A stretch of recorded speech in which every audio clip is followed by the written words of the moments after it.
Wonderful. Hello, everybody. Hi. I Hi, hope we're all having a lovely Friday morning. Go ahead, Marjan. hi, it's good to see you all here. And it's a pleasure for me to be here today. Yeah. I'm going to go ahead and share my screen.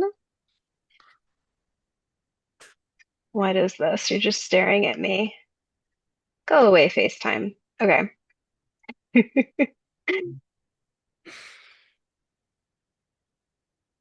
Apologies.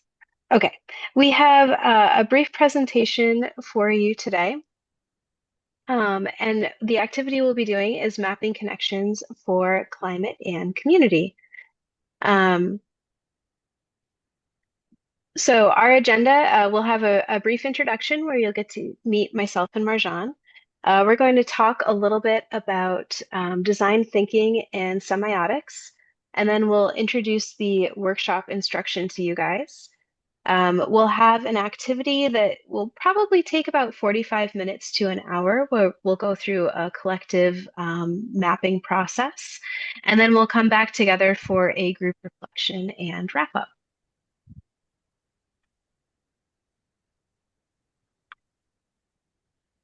So I'll be co-facilitating this with Marjan Khatibi. Together, we bring experience in immersive storytelling, environmental design, and collaborative learning. So my name is Cindy Raspiller, and I am a lecturer at San Jose State University. My background professionally is in graphic design with an emphasis on technology and a deep appreciation for craft.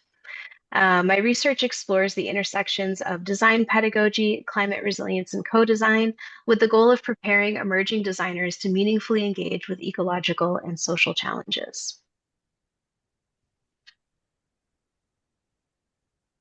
And hello, everyone. My name is Marjan Khatibi, and I'm an assistant professor of design at San Jose State University. And I'm originally from Iran. In 2018, I came here. I moved to the United States to pursue an MFA degree in digital media art. And my design practice blends the VR, AR, AI to tell stories of equity and resilience. And I believe in design's power to generate change by evoking emotion and empathy. So to begin, we'll each reflect on personal stories that connects us to nature and climate. Storytelling helps ground our work in lived experiences.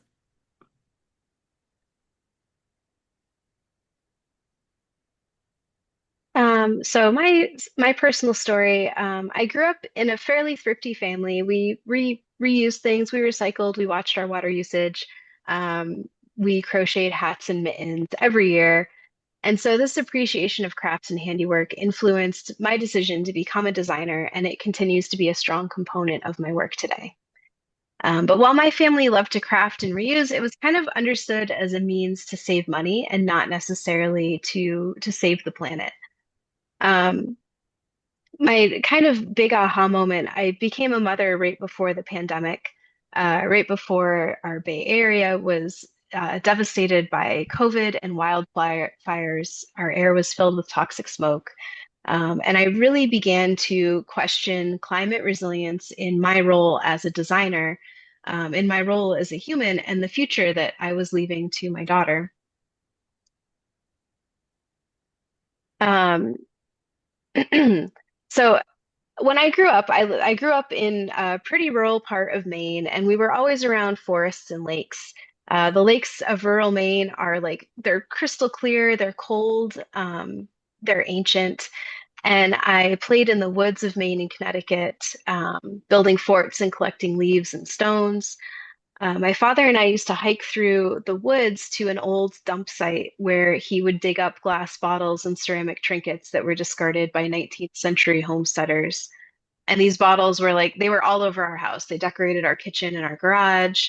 And it's the garbage of a previous generation upcycled into flower vases and oil bottles. When I got bored of digging for these bottles with my father, I would pick the wild blueberries that grew freely around the woods.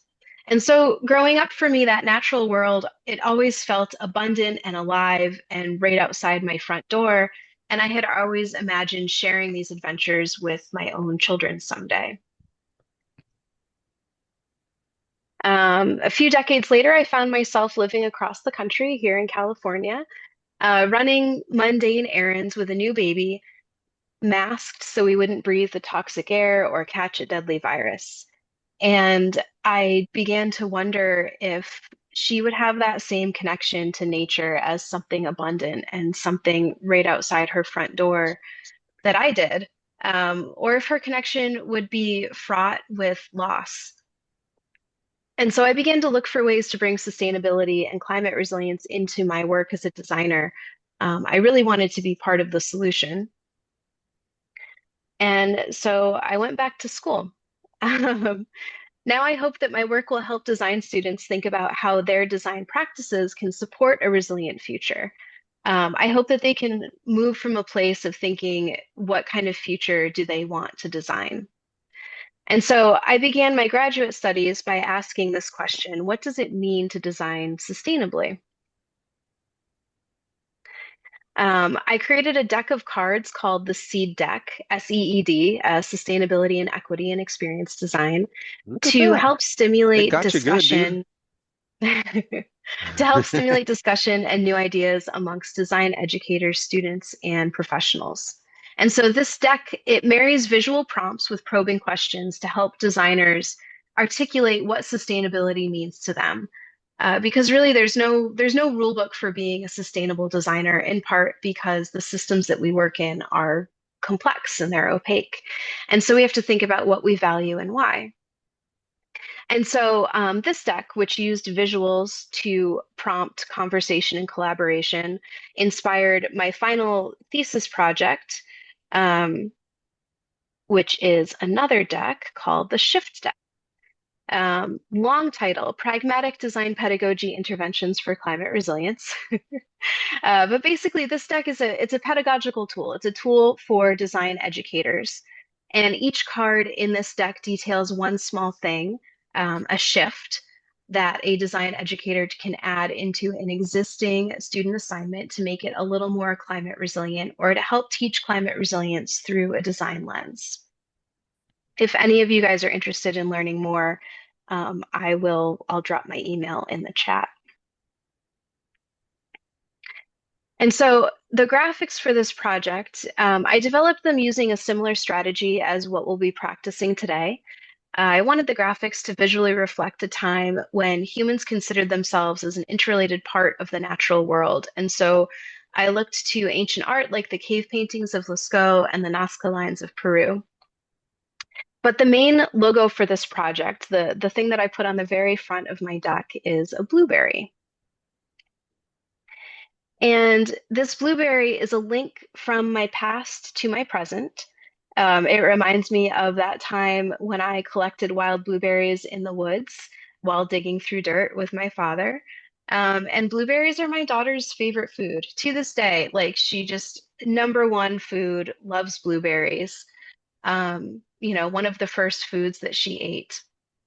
And so this symbol, this connection from my past to my present, this vision for my climate, our climate future, is represented with a blueberry, and then also the symbol for infinity, represented in the S in the word shift.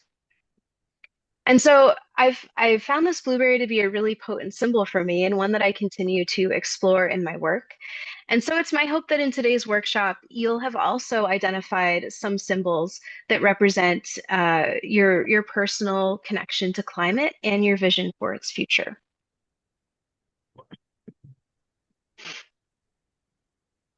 Great, thank you, Cindy. And so to talk about my story of sustainable thinking, in Iran, we didn't learn about sustainability or climate change or environmental issues, at least not in a school.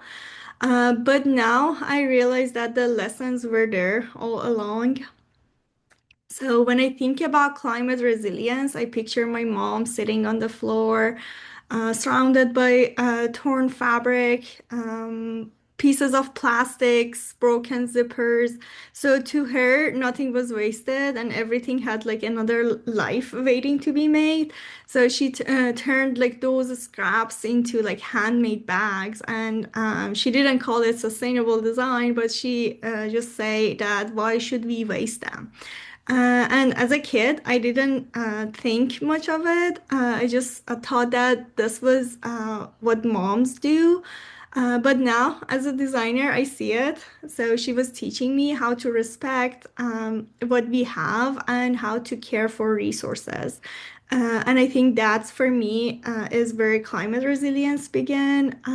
So not in the textbook, but in my mom's hands. So I remember being a teenager visiting Isfahan, one of the big cities in Iran, with my family. We would walk past the Zayanda route, the river that ran through the heart of the city.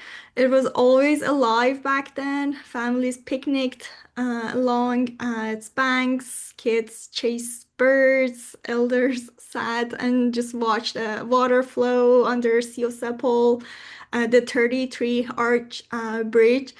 And that sound, the soft and the steady rush of water, it felt like the city's heartbeat. And not just during the day, but at night, Zayander route shimmered in the dark, catching the lights from the 33 arches of Siosapol, and the reflection on the water was almost surreal, glowing perfect, like the bridge had a twin in the river below. So years later, I returned, and the river was gone. Only dust and a silence remained, and it didn't feel like the same place to me. And I didn't fully understand what I was feeling then. But now I know that it was sadness, grief, and so also urgency, which made me think what place, what feeling, what piece of beauty do you carry in your memory? And I'm hoping that you also think about that for today's workshop. And what do you want to protect before it's gone? In my culture, women have always been at the heart of resourcefulness. Long before we had words like sustainability, climate resilience, they manage household water with deep intuition, reusing, and they preserve seeds, herbs, traditional foods as a form of memory, and they teach to their kids in their kitchen and gardens. They teach their children how to save what's left and how to care for it. So, as mentioned, my mom taught me how to make bags out of torn clothes, even plastics, wrappers. She just called it saving. She wasn't just making bags. She was teaching me how to value what we have and how to take care of not just things, but the words around us. And at the time, I didn't think of it as anything special, but now I realize that the mindset shaped me more than I knew.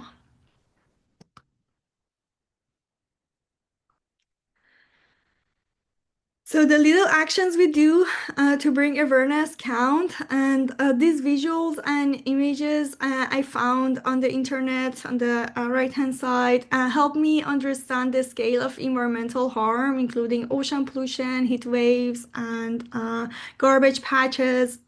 So as designers, we can't look away, so we must respond. And this image is illustrate what happens when everyday choices, such as discarding plastics, ignoring heat wave, can accumulate into something much larger. So ocean pollution poster I designed is especially personal. The imagery with tangled marine life and microplastics floating everywhere as garbage patches show pollution doesn't just disappear when we throw things out, but it travels, it sinks and suffocates. The global warming poster, on the other hand, it speaks to loss more quietly. The empty beach and the fallen birds. It's about what we are already starting to lose. So the heat is rising and the nature is struggling to keep up. And what these posters do through both artwork and the AR augmented reality layer helps us connect the dots from care in the home to care for Earth.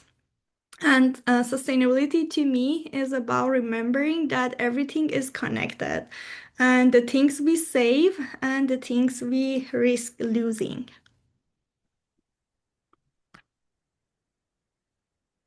So, Marjan and I share our stories of of sustainability and our climate resilient design work to show you that our future vision is clear if we can define our own relationships to nature and climate and make connections between our experiences and those of others.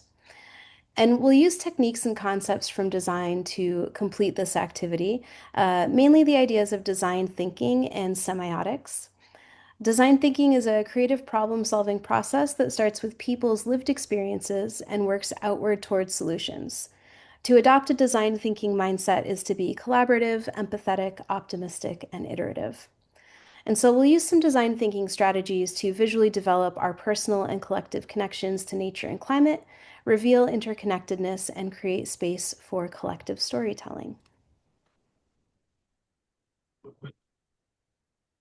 We also are going to talk about semiotics, icon, symbols, and index. And semiotics is the study of signs and is related to linguistics, the study of language, but it limits itself to the signs and symbols part of communication. So that's not to say that it's all visual. Words and numbers are signs, along with photographs, icons, road signs. Anything that's capable of representing something else is a sign. Anything that creates meaning is a sign. And the signs and symbols are used to rally people around common ideas and causes.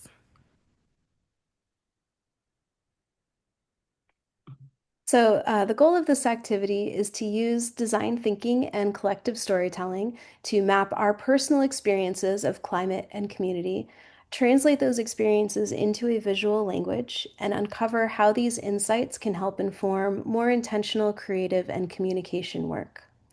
Designing for climate resilience is clear if we can define our own relationships to nature and climate and make connections between our experiences and those of others.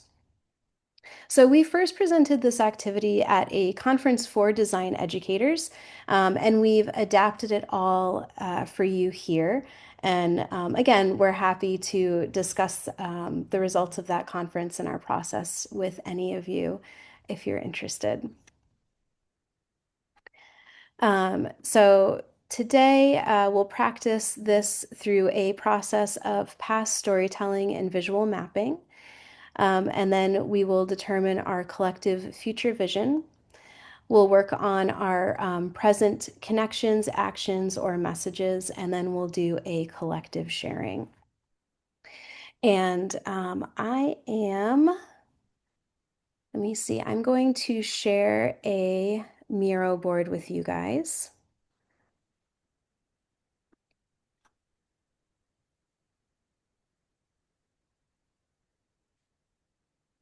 Okay, putting that in the chat. And then I will share my screen and walk you all through the Miro board as well.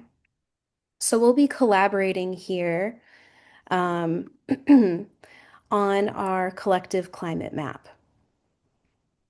So at the very top, we have some workshop instructions. And then I also included the takeaway from the time that we gave this workshop to the design educators community. If any of you are in the education space or you're interested, this Google Drive link right here will bring you to that PDF. It includes kind of a process of the steps that you would go through if you were to do this with your students, and the learning outcomes as well. Let's see. So, today, the first step that we'll take, I'm going to separate everybody out into small breakout groups.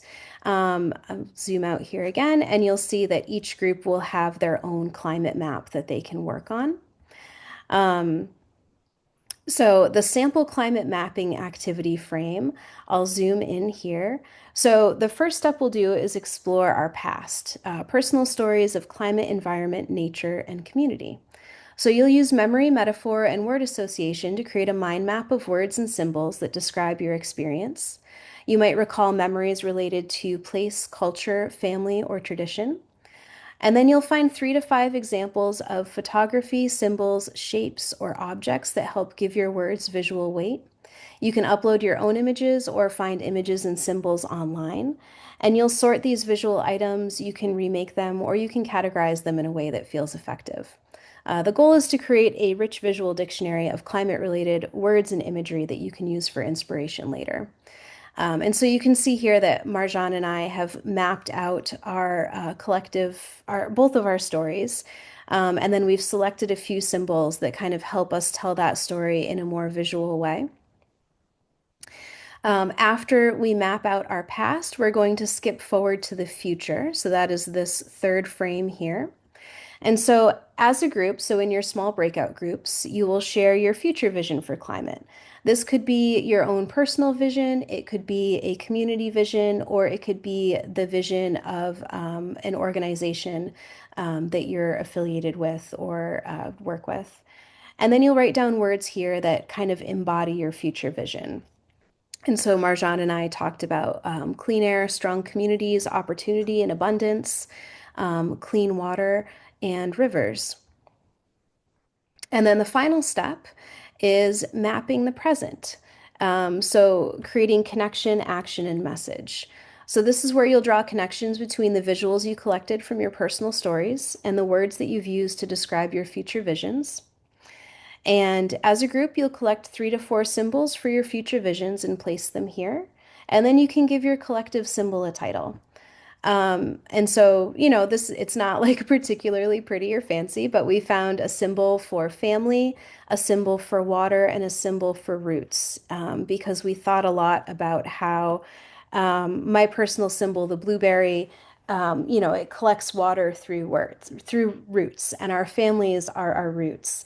And so those are the 3 symbols that we drew together between our collective experiences and our future vision. And we kind of created this symbol and titled it Rooted in What Matters. And so this kind of serves as a connection between Marjan's experience and my own, and can kind of serve as like a guiding point for our future work. Does anybody have any questions so far?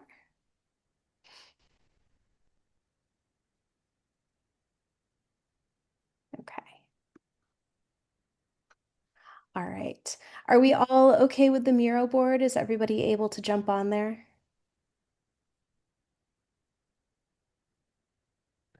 There's a list of questions next to the first board climate map. So you Yes. guys can use those questions to kind of start brainstorming and thinking about your own story. Yeah. Um, Yeah. So if you're not sure what your story could be, you could think of a moment when someone showed you how to reuse, repair, or protect something, or you could think of a place or an experience in nature from your past. Cindy, for those who have never used Miro board before, can Hmm. you just walk through some tips and tricks about how to use it? And then, oh yeah, we need, and then, and Grace just rejoins if you could put the link in again. Oh, yes, of course. Yeah. Okay. There's the link again, Grace. And then, so to use Miro, Um, Mainly what we'll be doing is placing sticky notes. So over here on the left, there's a toolbar, and you can just click on the sticky note icon and drag it and drop it onto the board. And then you can add words to your sticky note. You'll also see there's this bar that kind of shows up here. So you can adjust the size, you can adjust the style of your words if you like. And then using this arrow tool here, you can move your sticky notes around the board. You can draw connections by dragging another sticky note onto the board. Come on. Doesn't want to cooperate. Click on it. You can also click on the sticky note tool and just click on the board and it will place one. Um, if you want to draw connections between two notes, you can see these little blue dots that show up along the sides. You can click on a blue dot and drag it to connect it to another note. That's how we made these connections here. For our images, Marjan and I mostly used the Noun project. This is a project that allows designers and artists to upload basically icons or symbols related to nouns, and their library is extensive. So I'm going to, let me see. I'll copy the Noun project URL in here. Well, I have to get rid of this. Here we go.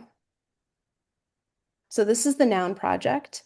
You can search for anything in here. I'm going to search for river. There are all kinds of symbols that you can use. Um, you can click on a symbol. Attribution required is free. You can create a free account to get the icon, or for the purpose of today's workshop, you could take a screenshot. Command Shift 4 on a Mac will let you take a screenshot of your image. And then on a PC, is it Windows Shift 5 on a PC? And then you can find your image. Here's my screenshot, and I'm going to place it. You just click and drag it right onto the Miro board, and it will show up. Let me see. There's also a text button on the Miro board that you can click on if you would like to write directly on the page without using a sticky note.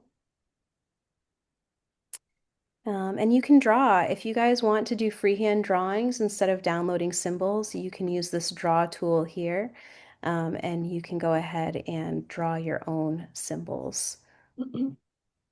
Yeah, or using the simple shapes, they can Mhm. also draw. And if you like to download images, we have the list of links next to each board, so Yep, you can use those links. right here.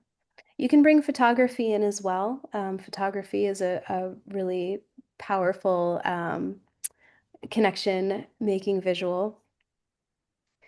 Um, yeah.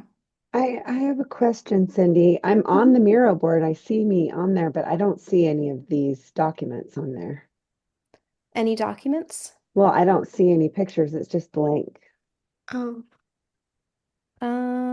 Okay, so you can't quite see what I I can't have. see any of that stuff. No, it's just completely blank. So I don't know if there's something I need to click on I think to May Oh, make it have show up. to, you may Zoom have to out. zoom in or or zoom yeah. out, zoom out. yeah. Gotcha. Okay. Zoom all the way out and all the way in. Could also try reloading. Um, There we go. Thank Got you. it? Okay, wonderful. Yeah, hopefully it doesn't get too heavy as we continue on here. Let me see. Any questions about how to use Miro?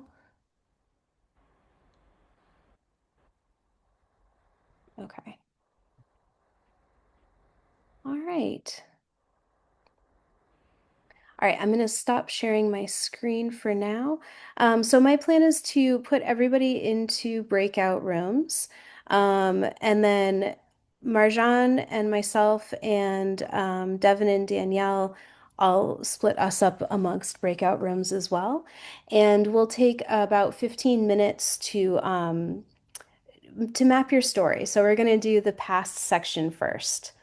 Um, Let me find breakout rooms. Let me see. So I'm going to create 4 breakout rooms. Okay, and then room 1 will be Ape, Alvaro, Christine, Christopher, and Devin. And then room 2, we will do Erin, Grace, Labrat, sorry, LL. And I'll add myself to that one. And then room 3, Marjan, Lydia, Rosalia, Shivani. And then room 4 will be Sophia, Stephen, Veronica, Tian. Okay. So you can the room that you're assigned, you can claim that Miro board. So the Miro boards are numbered.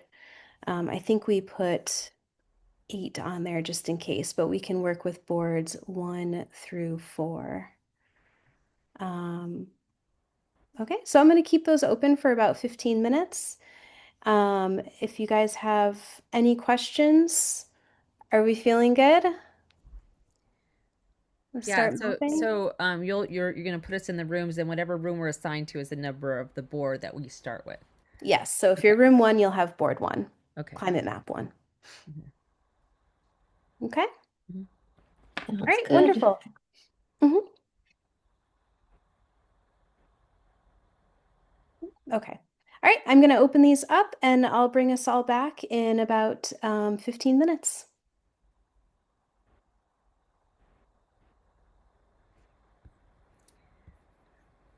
Okay, where's my cursor? Okay, what, sorry, what room did you assign me to? I can't see this on here. Danielle.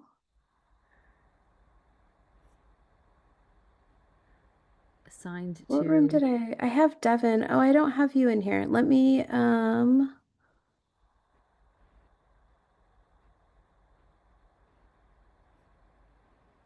I add you? Are you able to choose a room to join? yeah, I can do, room 4 doesn't have somebody in it, so I can go to room 4. Okay, that's what I was going to suggest. Okay. Okay, thanks, Danielle. All right. And Abhay, like I think there's check the chat. There's people who are still having trouble getting into rooms. Okay, I joined group 1 and it sent me back here. Um, are you able to see? Are you able to return to group 1 if Abe? Yeah, I'm sorry. I'm looking for a way to do it, but I'm not 100%, I think. All right, I think I Yeah. got it. I found the button. Thank you. Oh, you found the okay. Thank you. Okay, and then Tian. I'm not seeing a room view or anything. Oh, you've moved in. Okay, wonderful. All right, Alvaro and Christine, are you guys all set?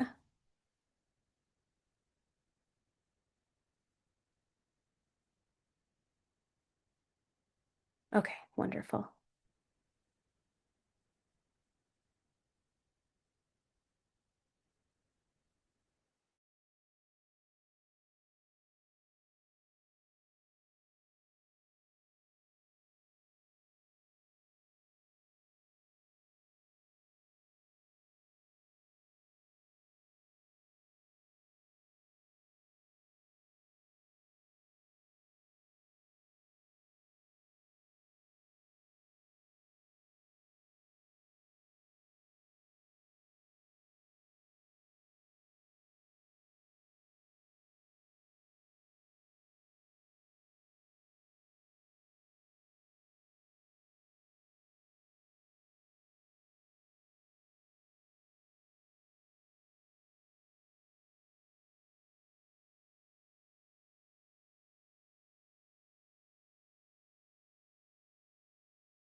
We needed more time. You'll have more time. Okay. I just wanted to check in with everybody. Are we all back? Um, Almost. Okay. These look so great. Oh my gosh. Amazing.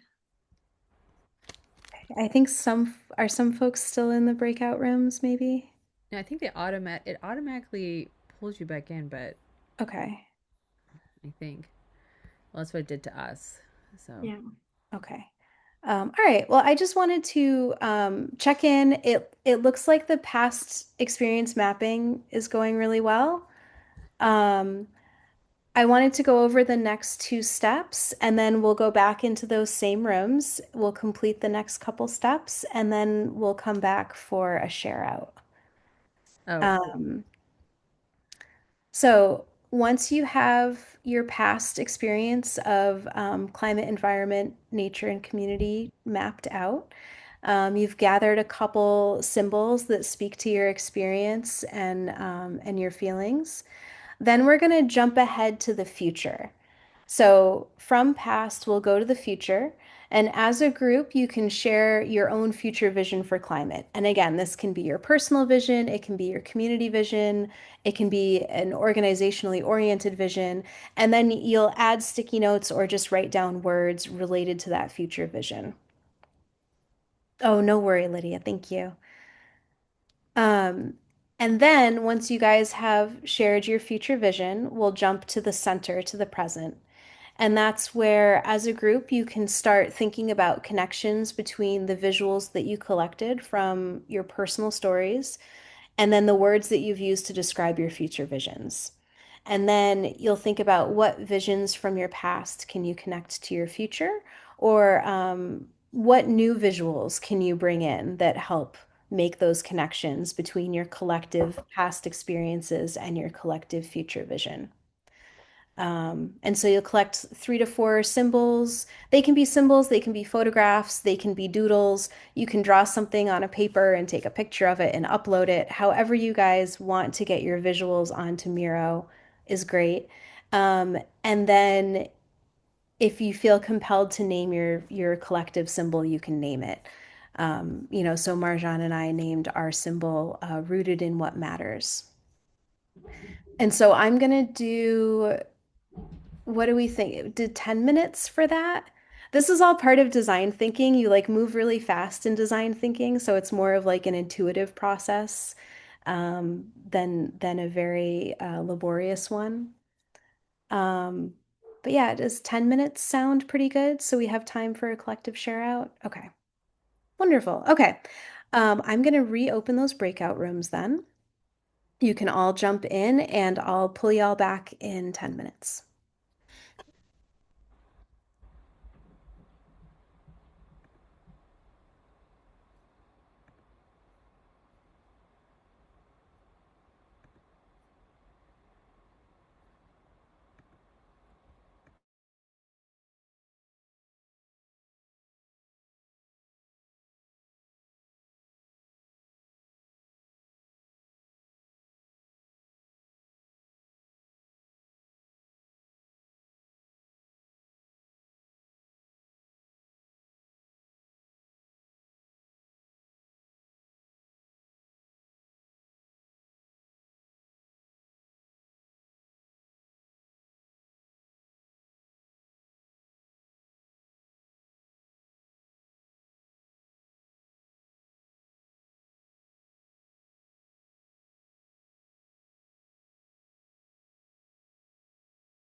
Welcome back.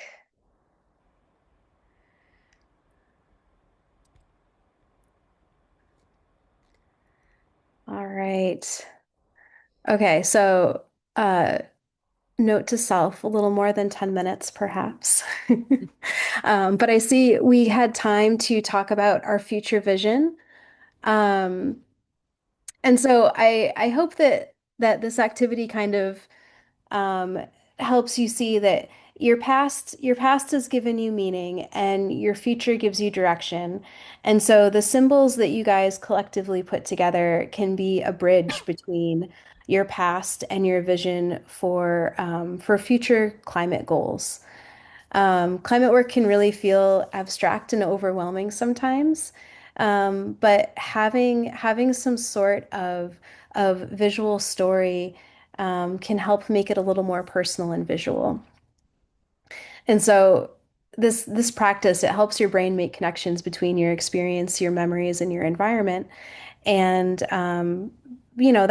that tends to be how artists and designers work, right? We're always kind of making those connections between our lived experiences um, and our future goals. Um, so yeah, I we only have like a little bit of time left. I was hoping that we could kind of each group could present its future vision, and if you guys made it to the present, if you made your collective symbol, you could talk about that. I'd love to hear what everybody has. Grace and I can start. We ended up becoming a group of two. Do you want to share your screen? Yeah, I'll share my screen. Oh, thank you, Sophia. Let me bring this back down here. Okay. Okay, Grace, you want to share? Yeah, absolutely. Yeah, I think this was such a great way for me to reflect on, my current connection with nature and how this kind of was instilled in me at a young age. And a lot of that was through curiosity. I was that person who was always turning over rocks and looking to my elders when they would teach me things and wanting to always learn more about the natural environment around me. And so I think a magnifying glass was um, a way in which curiosity is a way in which I've always related to my natural environment and a way that I hope to go forward. And relate to it in the future. And something we also talked about in our group was respect and connection and kind of building relationships of reciprocity with each other and the natural world and bringing in kind of feelings of safety and abundance were some of our vision and hopes. And so if you zoom into our symbol here, you can kind of see this hand with this seedling sprouting, and I feel like that kind of symbolizes the like turning towards abundance and growth um and the hands holding around it are kind of like all of this curiosity and abundance is grounded in these relationships that are kind of reciprocal and rooted in respect. So yeah, and our phrase that we came up with to kind of describe this was relating through curiosity and respect. Thank you.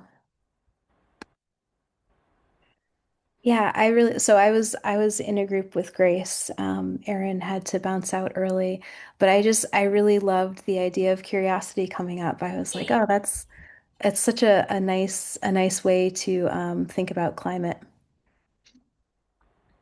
I really like that. I love Yeah. that. That's really good. Well, I mean, I Awesome. could talk about our group. We didn't get to the present, but we had some good conversations on the past and future. We're group four.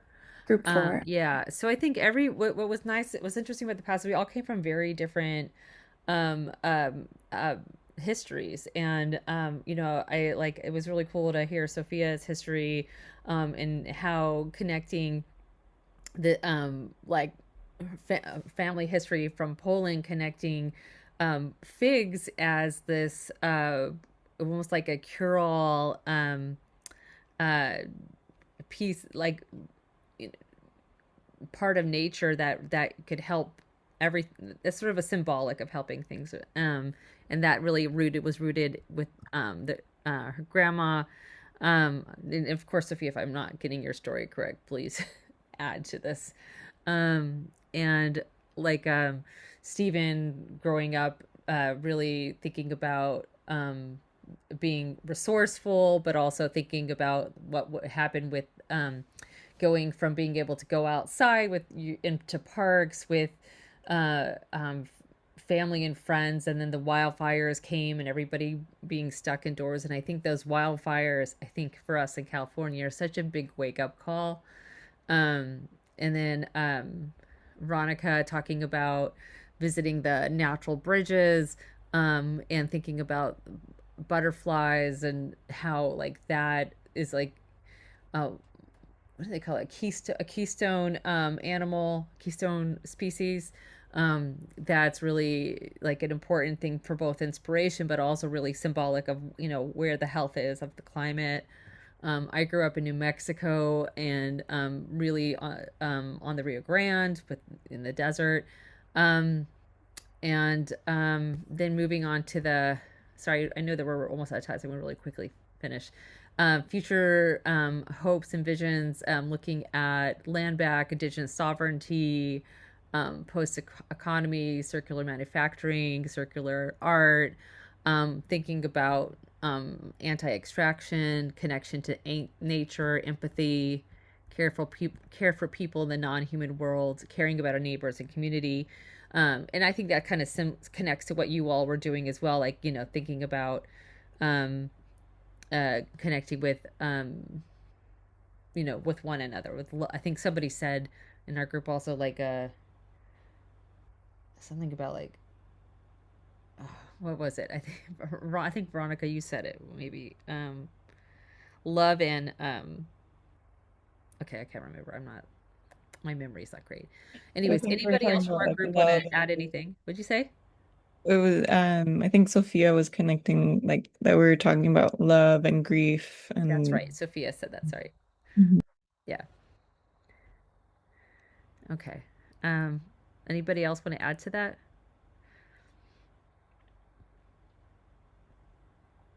Okay. I really love the symbols that you've collected here. Yeah, I was just sort of dragging some on as I was thinking about some of the stuff, but we didn't get to really fully flesh that out. Yeah, wonderful. Would anyone else like to share their future and present?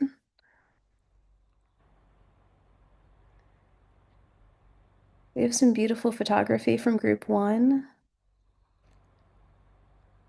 I think group one, I think most of, let's see who's here still. A couple had to leave. Christopher, you're still here. Um, I think you were using some of the photo. Yeah. Yeah, sorry. uh, Challenged with Zoom on a iPad.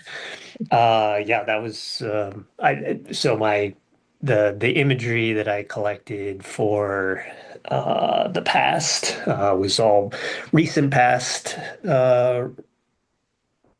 recollections of impacts of climate change, starting with the wildfires of the late 20 teens. And I was describing to my group that those experiences really were a pivotal point for my artistic practice. They really turned me towards understanding deeper interconnections of human impact on climate change, and so I really beyond the wild once I really understood more about wildfires and why they were occurring, and beginning to understand the extended impacts the new climate drought deluge cycles and their impacts on our on the forestry, especially of the Bay Area, Northern California for me. And the even though we do go through these drought deluge cycles, the persistent desertification that is occurring, and how that's impacting the soils. So those were the three images that really reflected for me my recent past. Mm, lovely. Thank you. Yeah. It is so fun to see all of this come together. Yeah. All right. I don't want to keep you guys much past 11. But the board is there for you all to continue to access. You're free to explore those resources that are up there as well. And then Marjan and I have both left our contact info in the chat if anybody would like to get in touch. And I'll once we record this, I'll send it back out to everybody registered, and then I'll also put the links in here so that people can play around with this. This is such a cool workshop. I think we should do it again. Maybe on a Saturday where teachers can come, because that's one of the things I guess I didn't think about is teachers are teaching. So I'd love to do it again. Yeah. yeah. Yeah, I love that too. And it was such a pleasure to be with you all today. Thank you for having us. Thank you. Thank you so much. This was really cool.